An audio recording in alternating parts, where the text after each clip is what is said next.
Hello and welcome back to Long Live the Queen, right? Yeah, I'll continue my public speaking and court manners for the time being, I think, until I can get a cheerful, which does improve her conversation, I think. You take deep breaths and practice speaking loudly and clearly, projecting your voice to every corner of a room. As the person of highest rank within the domain, no one may sit at any formal event unless you give them permission, and no one must ever turn their back on you. If they do, you are intended to recognize the insult. I regret to inform you that Fabian, the Earl of Titan and Duke Regent of Eleth, has passed away. This isn't really a surprise. He was pretty old. The problem is the political implications. With the control of Eleth in doubt, it falls to the Crown to make decisions. Young Lord Adar will not reach his 15th birthday for over 2 years. He requires a regent. His stepmother, Arise, the Duchess of Lila, has petitioned that the boy be left in her care. This would, however, leave her in personal control of 2 neighbouring duchies, which is generally forbidden. Almost the entire eastern border. I don't know anything really bad about her, though. The boy does have a living grandfather, the Earl of Ishtar, or you might appoint an unrelated noble to act instead. The Earl of Ishtar has suggested another possibility. You and Adar are both young, not too far apart in age. He requests that we accept the boy as your future husband, keep him here at the castle. Let's send him to our uncle. What about your brother Armand? He would be a safe pair of hands to watch over Adar. As you wish. Okay then, so we want to lower angry a bit to bring up our cheerful, so let's do that. You attend services to the Castle Grove. So we are now cheerful, which I think... Excellent, that boosts conversation skills. So one more lesson in public speaking and court manners, and then I'll start slamming a load into flattery.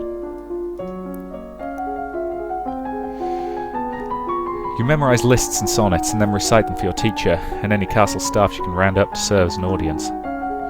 And you study rules for formal dining, including the proper utensils for different dishes. As the Queen, no one will comment on your mistakes, but they will notice them. There is a woman here to see you. She's a musician and wishes crown patronage, which means money. Your Royal Highness, if you accept me as a member of your court, I will immortalise you in word and song. I have dabbled in musical styles from many countries, and can entertain your guests and lighten up your evenings. I wonder if she also writes naughty poetry. The musician sings a little ditty to demonstrate her skills with the lute. She's actually pretty good. Let's turn her away. Thank you, but we are not interested. Incidentally, if you've got knowledge of spies and knowledge of singing and instruments, you can actually recruit her to be your spy, because that's what she is. She is a spy. Let's talk to her. If you attack an enemy lumen and you win, they leave behind a crystal. Is it possible to combine that crystal with mine to make it stronger? Each lumen can only hold 1 crystal. The only way to combine their magic is if a living wielder chooses to join its power to another. Oh. So I should destroy other crystals to stop anyone from using them against me. That is the traditional policy, but it's a lie. Lumen crystals cannot be destroyed. Rulers claim otherwise to discourage thieves from seeking dangerous treasures. So what am I supposed to do with a crystal then? Guard it, hide it, give it to another hands to wield. But if the last holder of the crystal was an enemy, the resonance of the crystal will work against you. It will be attuned to a personality as foolish or violent or, well, scheming as the lumen you defeated. So anyone taking the crystal would probably become a new enemy. That's useless. A weak-willed candidate might be acceptable to the crystal and yet still controllable. You could then steer that lumen away from dangerous paths, making an ally, changing the crystal's resonance. It is, however, a dangerous endeavour, one that requires your complete attention. Not really a project I can work on while I'm so busy studying for my coronation. It's only 1 crystal, that's not too much trouble. Okay, right, let's get some points in flattery. You learn that it's important to make eye contact when saying nice things about someone. And you learn that flattering comments have the best impact when kept short. Gushing makes people feel awkward. And you learn that it's always better to compliment people for their personality and choices than their physical attributes. And we've unlocked a new outfit. You receive a letter from young Lord Adar, and so far he's enjoying himself with your uncle Armand in Mazoba. He says the trees look different, and there are far more frogs, and he looks forward to visiting the lookout fort at Shepherd's Point. Good, nice to know he's okay. Okay. Okay, one more lonely and cheerful, I think. And we have a new outfit, so let's swap to that, which is the tea dress, which boosts our conversation skills. Let's see what we're at. They are shockingly close together, actually. Wasn't expecting that. So right, let's spend 2 days. Yep, let's spend 2 days doing, or 2 weeks rather, doing public speaking and courtly manners, and then 2 straight weeks of and then a week of pure flattery. Because that's the thing, there are basically 2 ways you can do this game. You can either focus on a few things and max them out, or you can try and spread yourself thin. And both have their perks and downsides, so it is up to you. And I'll be honest, in case you're not aware, this game is basically Princess Murder Simulator 2012. Because there are a lot of ways for you to die horribly. I still haven't found all of them. Your teacher asks you questions about made-up nonsense, pushing you to improvise answers smoothly and swiftly, without having to worry about them being correct. You read collections of famous historical speeches and practice saying them convincingly in dramatic fashion. And you borrow the menu for an upcoming banquet and practice delivering it as a dramatic speech to an audience of confused chambermaids. You study the traditions of ballroom etiquette, how to politely accept or decline an offer, how to avoid the impression of attachment to an individual. You memorise the correct title for every servant in the castle, for treating servants with respect ensures good service. To directly challenge someone's honour is to declare war. Never make a public accusation of cowardice, treason, infidelity or murder, unless you are prepared to face mortal enemies. And on that note, you study the etiquette of duelling. Staring up into the sky out your window, you notice a strange flash of light. A falling star! Pretty! Okay, we can lower her cheerful a bit. And let's continue with public speaking and court manners.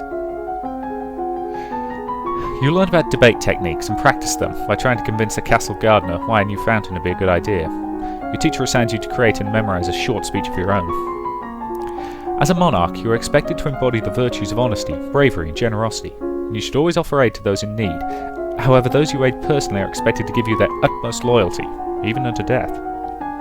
You study the forms of written address, how to issue and decline invitations, how to announce an impending visit, and how to correspond with the rulers of foreign domains.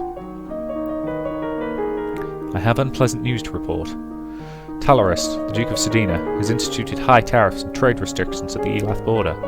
Business is being disrupted, and there are growing shortages of supplies. You have a large amount of discretionary funds remaining in the treasury. You can easily handle this situation. Send emergency aid. Then the Royal Treasury will pay to keep the people fed. Very well.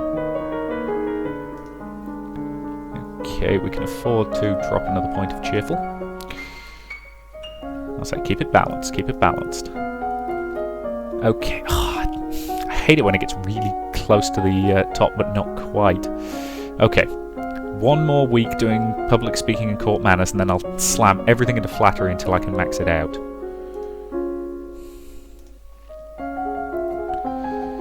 Your teacher assigns you to read about a subject, memorise a few good phrases for the beginning and ending of a speech, and then make the rest up on the spot. And your teacher assigns you to read about a subject, and requires you to answer questions about it on the spot, in front of an audience. We have nothing else to learn about public speaking. You study the language of flowers, and the secret meanings that can be communicated through the gift of a bouquet. And you study the rules of behaviour in foreign courts, so that you may seem at home in any setting. Excellent. My lady, there are letters for you. Another letter from Bryony. Why does she keep writing me when we were never even friends? She said she's bored and lonely, and she's looking forward to seeing me at Gwendolyn's party. Oh, that's right! Gwendolyn's about to turn 15. She'll be Duchess of Sudbury for real now. They said the letter must be my invitation to her birthday celebration next week. Gwendolyn and I were friends at school, and this will be a big event, but it's a long way to travel. A lot of things can happen on the road. I'm going to send our regrets, because if we attempt to go now with our current set of skills, we'll die on the way. I'd better stay here. Okay, we need to stay cheerful. Is there anything nice and neutral? I can afford to put a point in willful. And we can check the available funds. 1,227 gold loss. Dear, we're running out of money. Right. Lots and lots and lots of points in flattery. Yeah, we're gaining plus 20. Yeah, we'll max it out on this one, I think. Visual elements are the best to flatter on first meeting. They're expected to be noticed right away. If you've spent time with someone, suddenly complimenting their attire will ring false. Small personal details help make the recipient of your flattery feel that you have truly noticed them, which is always better than a simple, "how nice you look." Most people want to believe that they are successful and well-liked more than they want to believe that they're handsome. Play to those beliefs and they'll be inclined to enjoy your company, even if they should know better.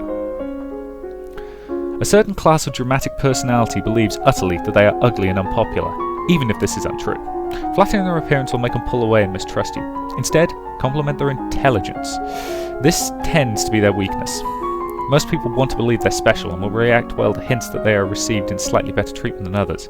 But too obvious favoritism will stir resentment, and only the vain enjoy it. The most reliable form of flattery is to convey to them that you honestly like the target, enjoy spending time with them, and wish them to think well of you. Okay, we haven't quite maxed that out, but with the aid of our dress we have, so that's fine. All of my friends are at Gwendolyn's party and I don't get to go. I sent her a note with my regrets and a gift and she accepted though, so at least she's not that upset. We can get together sometime after my coronation when things get less hectic. Okay, then we're still cheerful and we need to be ideally yielding. I think that's going to make us angry in the short term. Yeah.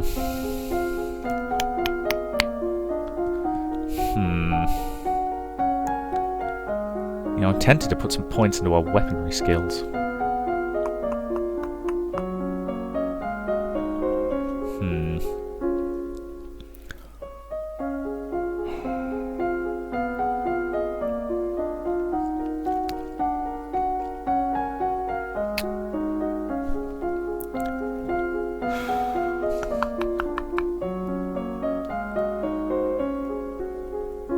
I do quite like the music for this game, incidentally.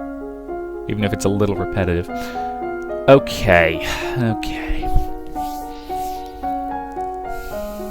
Now, what I'm going to do is start putting points into our presents. It's a little bit of a waste at the moment, if I'm honest, but I'm going to need it later. Yeah, a bit of a penalty. You practice wearing the royal regalia and looking at yourself in front of a mirror, and young as you are a queen of the blood, and you are your mother's daughter. You are a force to be reckoned with. The Duchess of Lilia has sent you a gift. What's this? It's a cushion, finely embroidered with the design of running a horse. It's well done, and clearly required hours and hours of needlework. It's also fairly useless. That's nice, I guess. Let's keep it. Find a chair or a sofa to set it on. Right, I don't want to be angry, I don't particularly want to be cheerful. What I want is to be blooming yielding, so let's attend court. That makes us yielding, excellent. So now we have a bonus to our royal demeanour, which is what I want. So, more points in presence, I think. You stare at yourself in the mirror and practice focusing and transmitting energy with only your eyes, turning the intensity of your gaze on and off at will. And you practice using different styles of breathing in order to feel more energetic and let the energy surround you for others to share. You plant your feet in a strong stance, imagining that you are a tree, deeply rooted in the earth. You can feel that power within you, and know that you will not be pushed aside. We've unlocked a new outfit. You practice focusing your attention on individuals as you pass, letting them feel a brief connection with you before you formally acknowledge them with a nod. And you practice being aware of your environment, seeing everything as it transpires around you, and feeling that you are in control of it all. The Duchess of Mead is here to see you, my lady. Hello, Elodie. I'm sorry to trouble you, but have you seen Bryony? No, not since I left school. She shakes her head.